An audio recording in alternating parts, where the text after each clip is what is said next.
حمد و ثنا رب اولا کے لیے جو مالک الملک توتی الملک تنزع الملک، وہی ہے جس کی بارگاہ میں ہم انابت و استغفار کے ساتھ رجوع ہوتے اور عرض کرتے ہیں ایاک نعبد و ایاک نستعین۔ وہی راہ حق کا دکھانے والا اور ہدایتوں کا بھیجنے والا ہے، ہدایتیں جو انبیاء کے ذریعے سے آتی۔ درود و سلام محبت وحی صاحب خدا سرور کشور رسالت صلی اللہ علیہ وسلم پر۔ آپ کا نام میرے واسطے عنوان حیات، آپ کا ذکر عبادت کے سوا کچھ بھی نہیں۔ سوق تارین میں ام المومنین کا مکان تھا، جہاں اللہ کے رسول اور ام المومنین اس وقت قبلہ رو کھڑے۔ آپ کا رخ کعبۃ اللہ کی طرف بھی ہے اور بیت المقدس کی طرف بھی۔ القمیص کی روایت، استیاب کی روایت، کنز العمال کی روایت کہ پیر کا دن تھا جب جناب رسالت پناہ صلی اللہ علیہ وسلم کے قلب اطہر پہ دوسری وحی کا نزول ہوا، وہ وحی جس میں ارشاد ربانی ہوا کہ یا ایھا المدثر قم فانذر وربک فکبر وثیابک فطہر والرجز فاہجر۔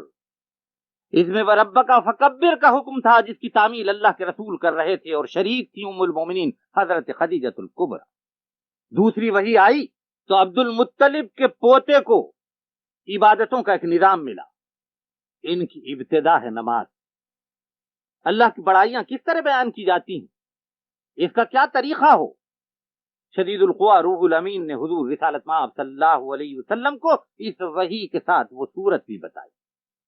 مورخین و محدثین متفق ہیں اس بات پر کہ دوسری وحی کے نزول ہی کا موقع تھا کہ جبریل امین نے حضور اکرم کو وضو کرنے کا طریقہ بتلایا اور نماز کی حیت ترکیبی آپ صلی اللہ علیہ وسلم کو بتلائی۔ سب سے پہلے ام المومنین حضرت خدیجۃ الکبریٰ نے جناب رسالت پناہ صلی اللہ علیہ وسلم کے دست حق پرست پر ایمان قبول کیا، اور یہ فضیلت و منزلت بھی ام المومنین حضرت خدیجۃ الکبریٰ ہی کے حصے میں آئی کہ اللہ کے آخری رسول کے ساتھ سب سے پہلی مرتبہ نماز انہوں نے ہی ادا کی، اور 23 برس کے دور نبوت میں اللہ کے رسول نے مسلسل بارگاہ خداوندی میں رکوع و سجود کا فریضہ انجام دیا۔ ام المومنین حضرت خدیجۃ الکبریٰ کے بعد حضرت ابوبکر صدیق، حضرت زید بن حارثہ اور حضرت علی مرتضیٰ کو یہ فضیلت حاصل ہوئی کہ حضور اکرم کے دست حق پرست پر ایمان قبول کرنے کے بعد ان بزرگوں نے آپ کے ساتھ نماز پڑھی۔ مختلف روایتوں سے معلوم ہوتا ہے کہ حضور اکرم صلی اللہ علیہ وسلم پر اس وقت 2 وقت کی نمازیں فرض، تمام انبیاء پر نمازیں فرض رہی ہیں اور ان کی امتوں پہ نمازیں فرض رہی۔ امت مسلمہ سے پہلے 2 ہی وقتوں کی نمازوں کا رواج تھا، فجر کی نماز کا اور عصر یا مغرب کی نماز۔ لیکن یہ بھی تفصیلات ملتی ہیں جن سے معلوم ہوتا ہے کہ مختلف انبیاء کرام نے مختلف مرحلوں پہ فجر، ظہر، عصر، مغرب اور عشاء کی نمازیں بھی پڑھی۔ روئے زمین پر سب سے پہلے حضرت آدم نے نماز پڑھی، اور فجر کی نماز پڑھنے والے بھی سب سے پہلے وہی۔ جب آتش کدہ نمرود کو گلزار خلیل بنایا گیا تو حضرت ابراہیم نے اس موقع پہ ظہر کی نماز پڑھی۔ حضرت یعقوب کو جبریل امین نے جب حضرت یوسف کی گمگشتگی کے بعد پہلی مرتبہ اطلاع دی تو شکرانے میں انہوں نے عصر کی نماز پڑھی۔ بارگاہ خداوندی میں حضرت داؤد کی توبہ قبول ہوئی تو شکرانے میں انہوں نے مغرب کی نماز پڑھی، اور جب حضرت یونس مچھلی کے پیٹ سے برآمد ہوئے تو اللہ تعالیٰ کے شکرانے میں انہوں نے عشاء کی نماز پڑھی۔ حضور اکرم صلی اللہ علیہ وسلم نے جب نمازیں پڑھنی شروع کی ہیں تو یہ وہ زمانہ ہے جب سورہ مزمل نازل ہوتی ہے۔ اللہ کے رسول یہاں حکم آیا قم اللیل کہ راتوں میں کھڑے رہیے۔ اللہ کے رسول کا طریقہ کار یہ تھا اور صحابہ کرام کا طریقہ کار یہ تھا کہ رات بھر نمازیں پڑھنے میں گزارتے۔ یہی زمانہ ہے جس کے بارے میں روایت ملتی ہیں کہ حضور رسالت مآب صلی اللہ علیہ وسلم کے پیر سوج جایا کرتے تھے، اور پھر سورہ مزمل کی آخری آیتیں نازل ہوئیں اور حکم ملا کہ اب راتوں میں کچھ دیر کے لیے سو بھی سکتے۔ اس کے بعد حضور اکرم صلی اللہ علیہ وسلم کا معمول یہ ہو گیا تھا کہ آپ رات کو کچھ دیر کے لیے آرام فرماتے اور پھر تہجد کی نماز کے لیے اٹھا کرتے تھے، اور اس وقت سے ہمیشہ کے لیے یہ بات طے ہو گئی کہ تہجد کی نماز کے لیے ایک نیند لینا ضروری۔ اس زمانے میں حضور اکرم صلی اللہ علیہ وسلم اور صحابہ کرام چھپ چھپ کے نمازیں پڑھا کرتے تھے۔ سیرت ابن ہشام میں سعد ابن ابی وقاص کا واقعہ ہے کہ کچھ مسلمانوں کے ساتھ وہ اپنے گھر سے نکلتے ہیں اور وادی بطحا کی ایک گھاٹی میں چھپ کے نماز پڑھتے. مکی زندگی میں حضور اکرم صلی اللہ علیہ وسلم نے کوئی مسجد تعمیر نہیں کی. آپ اپنے گھر میں نماز پڑھا کرتے تھے اور صحابہ کرام اپنے اپنے گھروں میں نماز پڑھا کرتے تھے. اللہ کے رسول صبح ہی صبح حرم کعبہ تشریف لے جایا کرتے اور وہاں بھی نماز پڑھا کرتے تھے اس وقت جب وہاں کوئی موجود نہ رہتا تھا. حضرت عمار ابن یاسر کے بارے میں البتہ معلوم ہوتا ہے کہ انہوں نے اپنے گھر کے ایک حصے کو مخصوص کر لیا تھا جہاں وہ مستقل عبادت کیا کرتے تھے, اسے مسجد کہا جا سکتا ہے. اسی طرح جب حضرت ابوبکر صدیق ابن دغنا کے ساتھ واپس آئے ہیں حبشہ کی ہجرت کا ارادہ ترک کر کے, تو انہوں نے اپنے گھر میں ایک گوشے کو مخصوص کر لیا تھا جہاں وہ شب و روز عبادت کیا کرتے تھے. یہ دو مقامات ایسے ہیں جن کے بارے میں یہ کہا جا سکتا ہے کہ یہ تاریخ اسلام کی ابتدائی مسجدیں. مسلمانوں کو حضور اکرم صلی اللہ علیہ وسلم کے ساتھ باجماعت نماز پڑھنے کے زیادہ مواقع دار ارقم میں ملے, اور پھر اسی دار ارقم میں جو کوہ صفا کی تلی میں تھا وہ واقعہ پیش آیا کہ اللہ کے رسول کے دست حق پرست پر حضرت عمر ابن خطاب نے ایمان قبول کیا. حضرت عمر کے ایمان قبول کرنے سے 1 یا 2 دن پہلے حضرت امیر حمزہ نے ایمان قبول کیا تھا. اس وقت دار ارقم میں مسلمانوں کی تعداد 40. اس موقع پر حضرت عمر نے بارگاہ نبوی میں عرض کیا تھا کہ یا رسول اللہ, کیا ہم حق پر نہیں؟ ارشاد نبوی ہوا تھا کہ ہم حق پر ہیں. تو حضرت عمر نے عرض کیا تھا حضور اکرم صلی اللہ علیہ وسلم سے کہ کیوں نہ اس موقع پر ہم مسجد حرام میں نماز ادا کریں. دار ارقم سے اس موقع پہ مسلمانوں کی جماعت نکلتی ہے. امام الانبیاء صلی اللہ علیہ وسلم اسے 2 ٹکڑیوں میں بانٹ دیتے ہیں, 20-20 کی ٹکڑی. ایک کے سربراہ حضرت امیر حمزہ اور دوسرے کے رہنما حضرت عمر ابن خطاب. اور امام الانبیاء صلی اللہ علیہ وسلم کی امامت میں تاریخ اسلام کی پہلی باجماعت نماز مسجد حرام میں ادا ہوتی. مشرکین مکہ اپنی منڈلی بنائے وہاں بیٹھے تھے اور حیرت سے دیکھ رہے تھے کہ آج ان میں اتنی قوت پیدا ہو گئی, آج ان میں اتنی شوکت و عظمت پیدا ہو گئی کہ یہ حرم کعبہ میں نماز ادا کر رہے ہیں. حضور اکرم صلی اللہ علیہ وسلم اور صحابہ اکرام کا رخ اس زمانے میں اس طرح ہوا کرتا تھا کہ کعبۃ اللہ اور بیت المقدس ایک سیدھ میں آ جائے. ویسے مسلمانوں کا پہلا قبلہ بیت المقدس, جب تک قبلے کی تبدیلی کا حکم نہیں آیا, اور یہ حکم ہجرت کے 17 مہینوں بعد آیا ہے. حضور اکرم مکہ معظمہ میں اسی طرح نماز پڑھا کرتے تھے. حضرت موسیٰ جب مصر سے ارض موعودہ کی طرف چلے ہیں تو وہی آئی تھی کہ راستے میں نماز پڑھنے کے لیے تابوت سکینہ کو تم اپنا قبلہ سمجھ, اسے جس سمت رکھو گے اسی سمت منہ کر کے اپنی امتیوں کے ساتھ نماز پڑھ. تابوت سکینہ ایک صندوق تھا جس میں انبیاء بنی اسرائیل کی نشانیاں رکھی ہوئی تھی. تابوت سکینہ کو بیت المقدس پہنچنے کے بعد حضرت موسیٰ نے اس چٹان پر رکھ دیا تھا جہاں بعد میں مسجد اقصی بنائی گئی. اور چونکہ قبلے کے بارے میں کوئی اور حکم اس وقت تک نازل نہیں ہوا تھا, اس لیے اللہ کے رسول حضرت موسیٰ کے قبلے ہی کی طرف رخ کر کے نماز پڑھتے تھے. ویسے حضور اکرم صلی اللہ علیہ وسلم کے دل میں بار بار یہ تمنا جاگتی تھی کہ کعبۃ اللہ مسلمانوں کا قبلہ ہو, جو حضرت ابراہیم کا بھی قبلہ تھا. چنانچہ ہجرت کے بعد جو حکم خداوندی نازل ہوا تو اس میں واضح طریقے پہ بتایا گیا کہ ہم بار بار ہماری طرف اٹھتی ہوئی آپ کی نگاہوں کا مفہوم پڑھ رہے ہیں, اور اب ہم حکم دیتے ہیں کہ آپ اپنے قبلے کا رخ بدل دیں اور خانہ کعبہ کی طرف رخ کر کے نماز پڑھا کریں. اللہ کے رسول مکی زندگی میں 2 وقت نماز پڑھتے تھے تاکہ معراج کا موقع آیا. معراج کے موقع پر مسلمانوں پہ 5 نمازیں فرض کی گئی. حضرت عبداللہ ابن مسعود کی ایک روایت ہے جس سے معلوم ہوتا ہے کہ ابتدا میں 50 نمازیں فرض ہوئی تھی, لیکن پھر حضور رسالت مآب صلی اللہ علیہ وسلم کی گزارشوں کے نتیجے میں اللہ تعالیٰ نے 50 کے بجائے 5 نمازیں مسلمانوں پہ فرض کر دی. ان 5 نمازوں کی ادائیگی میں 50 نمازوں کے ثواب کا مژدہ سنایا گیا. موطا کی روایت ہے, بخاری کی روایت ہے, بیہقی کی روایت کہ معراج کے دوسرے دن جبریل امی حضور اکرم صلی اللہ علیہ وسلم کی خدمت میں حاضر ہوتے ہیں 5 نمازوں کے ابتدائی اوقات میں, اور تیسرے دن پھر حضور اکرم صلی اللہ علیہ وسلم کی خدمت میں حاضر ہوتے ہیں. اس مرتبہ پانچوں نمازوں کی انتہائی وقت کی نشاندہی کرتے ہیں. یوں فجر، ظہر، عصر، مغرب اور عشاء کے نمازوں کے وقت کا تعین ہوا اللہ تعالیٰ کی طرف سے جبریل امی کے ذریعے. اور جب صاحب قاب قوسین کو ہجرت کا حکم آیا تو حضرت ابو بکر صدیق کو لے کر جناب رسالت پناہ صلی اللہ علیہ وسلم کھجوروں کے جھنڈ کی طرف چلے. کھجوروں کے جھنڈ کی طرف چلے تو راستے میں مدینے کی بستی سے قریب ایک جگہ آپ نے قیام فرمایا. یہ جگہ قباء کہلاتی. مختلف روایتیں ہیں کہ 4 دن یا 14 دن اللہ کے رسول نے یہاں قیام فرمایا. اور جب بنو نجار کے محلے کی طرف اللہ کے رسول چلے ہیں تو حضرت عمار ابن یاسر آپ کی خدمت اقدس میں حاضر ہوئے اور کیا کہ یا رسول اللہ، کیا مناسب نہ ہوگا کہ یہاں آپ کے قیام کی یاد میں ایک مسجد تعمیر کی جائے. اللہ کے رسول نے اس خیال کو پسند فرمایا اور احد کی پہاڑی کے پتھروں میں سے ایک پتھر اٹھا کر قبلے کی سمت نصب فرمایا. پھر حضرت ابو بکر صدیق کو حکم دیا کہ اس کی دہنی طرف ایک پتھر رکھے. جب حضرت ابو بکر نے دہنی طرف پتھر رکھا تو حضرت عمر کو حکم ملا کہ حضرت ابو بکر کے پتھر کے بعد پتھر رکھے. اور بھی بہت سے صحابہ اکرام وہاں موجود تھے. حضور اکرم نے اس موقع پہ ہر ایک کو حکم دیا کہ ایک ایک پتھر رکھتے جائیں.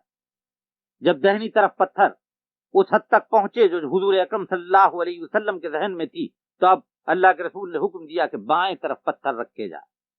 اور یوں پتھروں سے مسجد قباء کی حضور اکرم نے حد بندی فرمائی.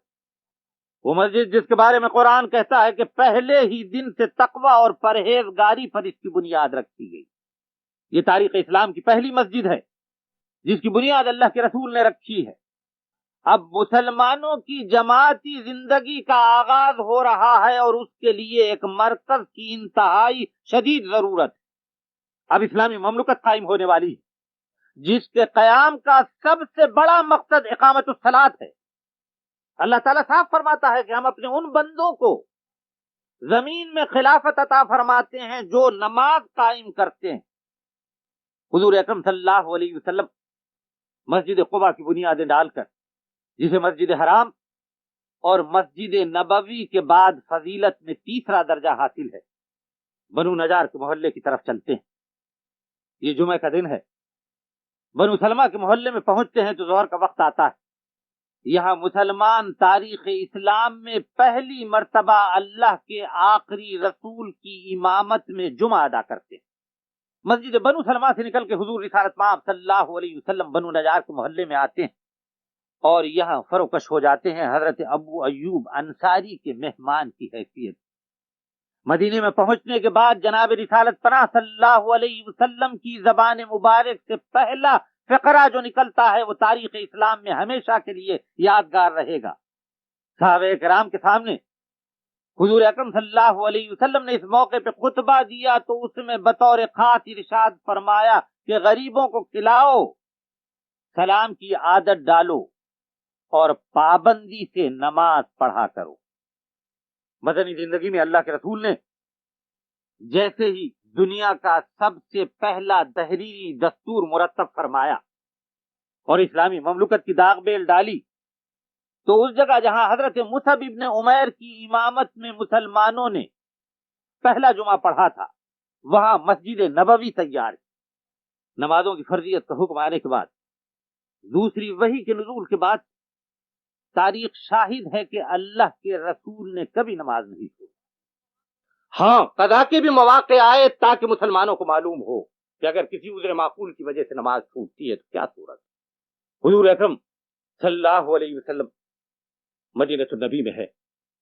مشرکین مکہ مدینے کی اینٹ سے اینٹ بجانے کے لیے 10,000 اور ایک روایت کے بموجب 20,000 کا لشکر جرار لے کر حملہ آور ہوئے.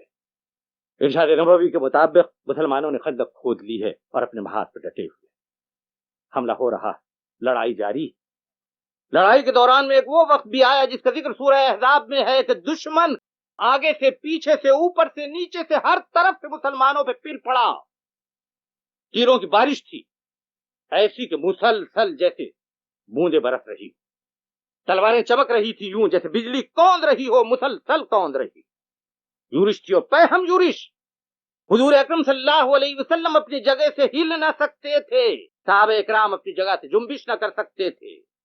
ظہر کا وقت آیا، گزر گیا۔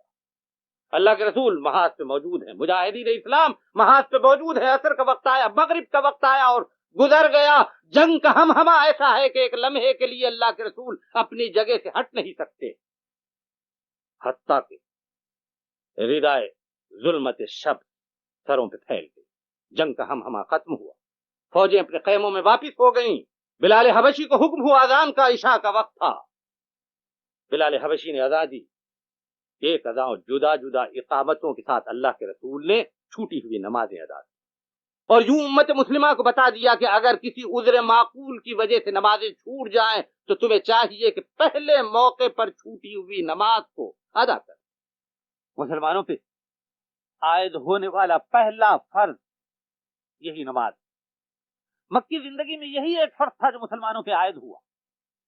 روزے کی فرضیت کا حکم مدنی زندگی میں آیا، قربانی کا حکم مدنی زندگی میں آیا، صدقہ و خیرات و زکوٰۃ کا حکم مدنی زندگی میں آیا، حج کا حکم مدنی زندگی میں آیا۔ نماز وہ واحد فرض ہے جو مکی زندگی میں مسلمانوں پہ عائد۔ اللہ کے رسول اسی سے صحابہ کرام کا تزکیہ قلب و نفس کیا کرتے تھے۔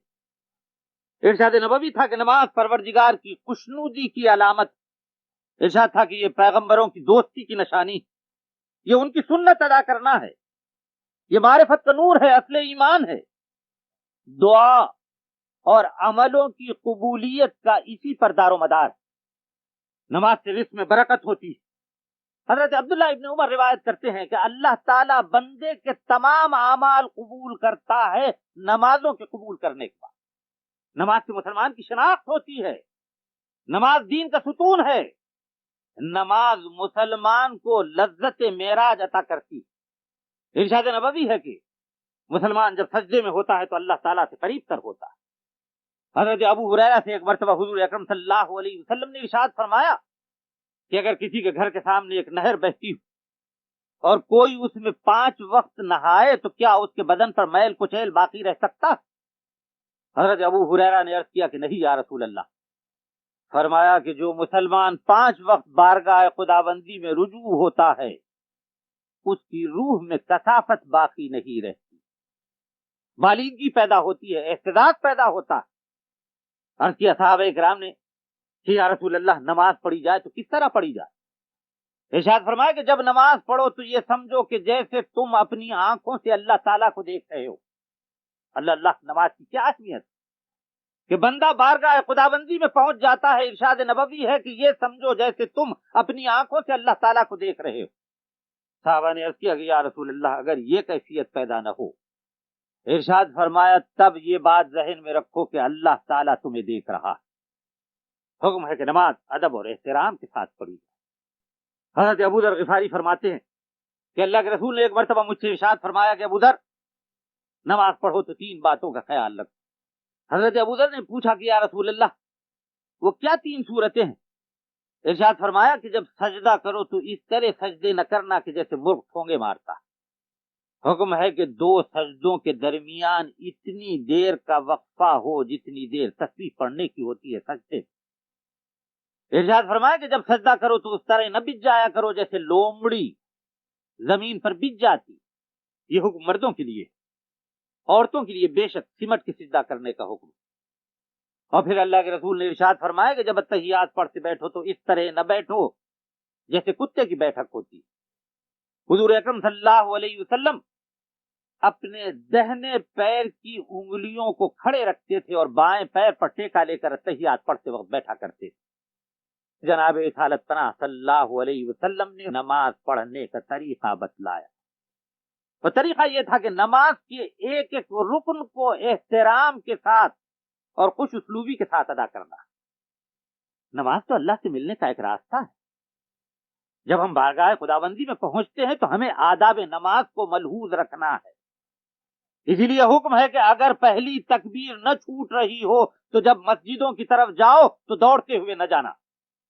اللہ کے گھر کی طرف جانے کے لیے احترام کی ضرورت ہے۔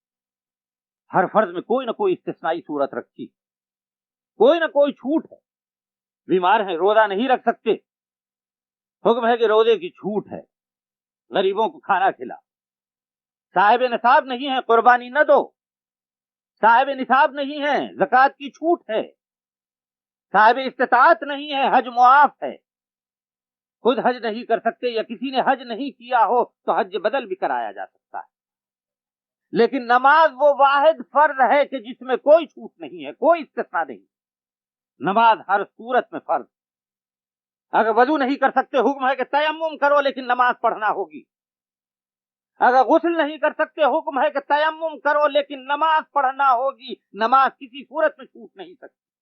قبلے کا رخ نہیں معلوم ہے تو کوئی حرج نہیں، نماز پڑھنا ہوگی چاہے کسی رخ تمہارا چہرہ ہو۔ سواری پہ جا رہے ہیں، سواری ٹھہر نہیں سکتی، حکم ہے سواری ہی پہ نماز پڑھو لیکن نماز پڑھنا ہوگی، نماز سے چھوٹ کسی صورت میں نہیں۔ نماز سے چھوٹ صرف دیوانے کو ہے، پاگل کو ہے، اور اس کے بارے میں بھی یہ حکم ہے کہ جیسے ہی وہ ہوش میں آ جائے اپنی نماز پڑھ لے۔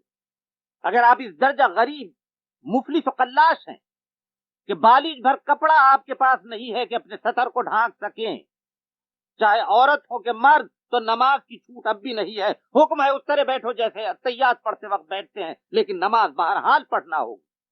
آدمی بیمار ہے، صاحب فراش ہے، کھڑے رہ کے نماز نہیں پڑھ سکتا تو حکم ہے کہ بیٹھ کے پڑھو لیکن نماز پڑھنا ہوگی۔ بیٹھ کے نہیں پڑھ سکتے تو لیٹ کے پڑھو لیکن نماز پڑھنا ہوگی۔ لیٹ کے بھی نہیں پڑھ سکتے، اس درجہ فریش ہو تو حکم ہے کہ اشارے سے پڑھو لیکن نماز پڑھنا ہوگی، نماز کی چھوٹ کسی صورت میں نہیں۔ باپ بیٹے سے نہیں کہہ سکتا کہ میرے حصے کی نماز تم پڑھ لو، شوہر بیوی سے نہیں کہہ سکتا کہ میرے حصے کی نماز تم پڑھ لو۔ یہ ہر مسلمان پر عائد ہونے والا انفرادی فریضہ ہے جسے پورا کرنا لازمی۔ حضور رسالت مآب صلی اللہ علیہ وسلم دنیا سے پردہ فرمانے والے، ام المومنین حضرت عائشہ کے حجرے میں اللہ کے رسول آ گئے۔ اب وہ وقت بہت قریب آنے والا ہے جب اللہ کے رسول رفیق اعلیٰ سے جا ملنے والے ہیں۔ حضرت عائشہ فرماتی ہیں کہ بیماری کی شدت میں جب بھی کمی ہوتی اللہ کے رسول اپنے حجرے سے برآمد ہوتے اور مسجد نبوی میں صحابہ اکرام کو نماز پڑھاتے، اور جب آپ کی حالت بہت غیر ہوتی تب حکم بھیجوا دیتے کہ تم لوگ خود نماز پڑھ۔ حضور اکرم صلی اللہ علیہ وسلم اپنے بستر پر تھے، بستر مرگ پر، بخار تھا اور شدت کا بخار، درد تھا سر میں اور شدت کا درد۔ حضور اکرم صلی اللہ علیہ وسلم کے ماتھے پر ایک سیاہ دھجی کپڑے کی بندھی ہوئی تھی کہ کسی طرح درد کی تکلیف کم ہو۔ ام المومنین حضرت عائشہ روایت کرتی ہیں کہ جناب رسالت پناہ صلی اللہ علیہ وسلم کے بستر سے قریب ٹھنڈے پانی کا ایک پیالہ رکھا ہوا تھا۔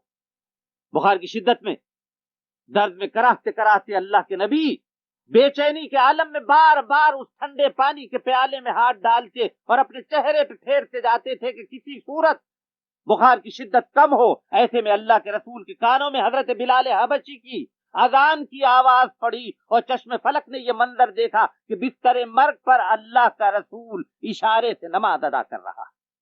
یہ فرض کسی صورت میں نہیں چھوٹ سکتا۔ حضرت عمر فیروز لولو کے خنجر سے زخمی ہوتے ہیں، زخم گہرا ہے اور شدید، بستر مرگ پر ہیں، صبح کی نماز کا وقت ہے، یخنی پلائی جاتی ہے تو زخم سے نکل جاتی ہے۔ اب کچھ گھڑیوں میں حضرت عمر ابن خطاب الہ العالمین سے جا ملنے والے ہیں، لیکن اس حالت میں بھی نماز ادا کرتے ہیں کہ اللہ کے رسول کا اسوہ حسنہ یہی تھا کہ جب تک سانس باقی ہے اس وقت تک نماز کا فریضہ باقی رہتا ہے۔ حضرت عمر کا فیصلہ ہے، حضرت علی کا فیصلہ ہے کہ تارک صلاۃ مسلمان باقی نہیں رہتا۔ امام مالک کا فیصلہ ہے، امام ابو حنیفہ کا فیصلہ ہے، امام سفیان ثوری کا فیصلہ ہے، امام احمد ابن حنبل کا فیصلہ ہے کہ تارک صلاۃ مسلمان باقی نہیں رہتا۔ امام احمد ابن حنبل تو یہ کہتے ہیں کہ تارک صلاۃ مرتد ہو جاتا ہے، جان بوجھ کر نماز چھوڑنے والا، اور مرتد کی سزا یہ ہے کہ اسے قتل کیا جائے۔ لوگوں نے پوچھا کہ آپ نے یہ فیصلہ کس طرح دیا؟ تو انہوں نے کہا کہ میں نے اپنے اس فیصلے کی بنیاد حضرت ابوبکر صدیق کے اس فیصلے پر رکھی۔ میں نے انہیں زکوٰۃ کے بارے میں حضرت ابوبکر صدیق نے فیصلہ دیا تھا کہ جو زکوٰۃ دینے کے لیے تیار نہیں، یعنی اسلام کے ایک رکن کو نہیں مانتے، وہ مرتد ہیں، اور مرتد قابل قتل ہے۔ نماز تو اسلام کا پہلا رکن ہے، اسے جان بوجھ کر چھوڑنے والا مسلمان باقی نہیں رہتا۔ آئیے ایک مرتبہ ہم غور کریں کہ کہیں ہم سے تساہل تو نہیں ہو رہا، کہیں ہم سے یہ غلطی تو نہیں ہو رہی ہے کہ ہم تارکان صلاۃ کے زمرے میں شامل ہو گئے۔ یاد رکھیے کہ اللہ کے رسول نے ارشاد فرمایا تھا کہ مومن نماز سے پہچانا جاتا ہے، اور جب آدمی کو عزیز و اقربا دوست احباب قبر میں دفنا کے لوٹتے ہیں تو سب سے پہلے نماز کی پرسش ہوتی۔ اگر نماز نہیں تو ہم مسلمان باقی نہیں رہ سکتے، اگر نماز نہیں تو جماعتی زندگی کا ربط و ضبط ہم میں پیدا نہیں ہو سکتا۔ صاحبان ایمان کو حکم ہے کہ تم جہاں بھی جاؤ تمہیں نماز قائم کرنی ہے، اور اسلامی مملکت کی بنیاد ہی اس بات پر ہے کہ اسلامی مملکت میں نماز قائم ہو۔ نماز اس لیے نہیں پڑھنا ہے کہ یہ کوئی ڈرل ہے، کوئی قاعدہ ہے، کوئی نظم ہے۔ نماز کا حکم مسلمانوں کو اس لیے دیا گیا ہے کہ یہ تزکیہ قلب و نفس کرتی ہے۔ مومن نماز پڑھتا ہے تو ملاوٹ نہیں کرتا، مومن نماز پڑھتا ہے تو کم نہیں تولتا، مومن نماز پڑھتا ہے تو دل آزاری نہیں کرتا، مومن نماز پڑھتا ہے تو یہ سمجھتا ہے کہ میں اللہ تعالیٰ کے حضور حاضر ہو رہا ہوں، اس کی زبان سے جھوٹ نہیں نکلتا۔ مومن جب نماز پڑھتا ہے تو امت کا خیر خواہ ہوتا ہے، مومن جب نماز پڑھتا ہے تو ہمسائے کا حق ادا کرتا ہے، مومن جب نماز پڑھتا ہے تو وہ یہ سمجھتا ہے کہ اسے تسخیر کائنات کا حکم ملا ہے۔ مومن نماز اس لیے پڑھتا ہے کہ وہ اللہ تعالیٰ سے قریب ہو اور اپنے اعمال کو بہتر سے بہتر بنا دے۔ نماز کی حکمت، نماز کا فلسفہ یہی ہے۔ نماز ہمیں ضبط و نظم سکھاتی ہے، نماز امیر کی اطاعت کا پیغام دیتی ہے، نماز ہمیں برائیوں سے روکنے والی ہے۔ واشگاف الفاظ میں قرآن نے یہ بات ہمیں بتا دی۔ اس کے بعد بھی ہم نماز سے تساہل کریں، اپنی جماعتی زندگی کو نقصان پہنچائیں، کیسے بے بہرا ہیں، کیسے بد نصیب ہیں وہ جو نماز جیسی عبادت کی طرف سے لاپرواہ ہے۔ حضور رسالت مآب صلی اللہ علیہ وسلم سے شافع محشر سے شفاعت کی تمنا رکھنے والوں، حضور اکرم کے اعتماد کو ٹھیس نہ پہنچاؤ۔ سبحان ربک رب العزت عما یصفون وسلام علی المرسلین والحمد للہ رب العالمین۔